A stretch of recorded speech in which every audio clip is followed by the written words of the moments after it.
According to UNICEF, the Philippines is one of the countries in Asia and in the Pacific region that has the highest rate of literacy among adults from 2008 to 2012, where it is 95.5%. However, we can ignore that more than 4% of the remaining population is considered primarily illiterate or is unable to read or write. 1 in every 10 or about 4 million Filipino children and youth was out of school and have no basic literacy according to the 2013 FLEMS survey. Zero Tambay campaign ensures that all Filipino youth are granted easy access to quality basic education in public schools. More importantly, through Abot Alam, they make sure that youth beneficiaries stay in school, finish schooling, and actually get employed. Another one is Buhay Kamalayan. It is a SES program component that focuses on providing the community support educational activities on the aspect of functionality and social advocacy. And lastly is the ALS or Alternative Learning System. It provides opportunity for out-of-school youths to use the education services of DepEd. The service takes the accreditation and equivalency test, paving the way for further education. One is early marriage. Some young people enter into marriage while they are still young. Another one is not sufficient family income.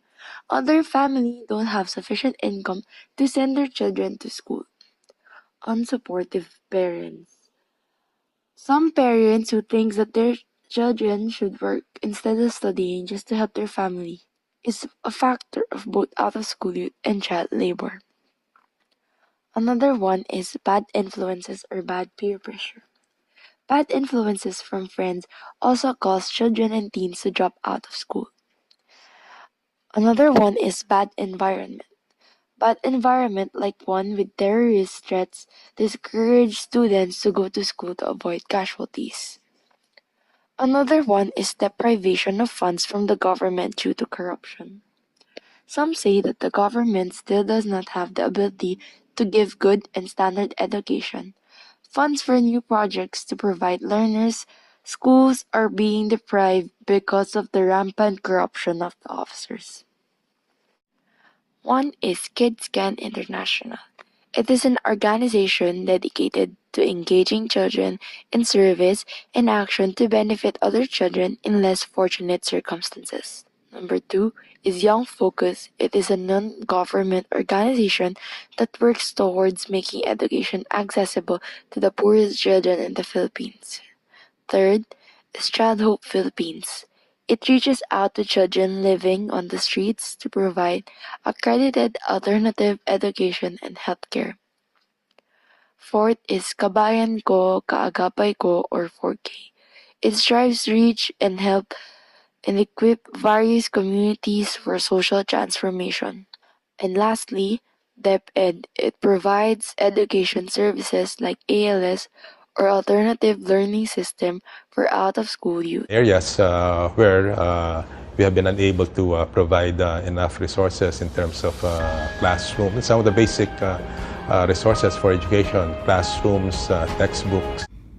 According to our research, out of 100 school kids, 90 enrolled in grade 1, 40 graduate high school, and 1 is employed.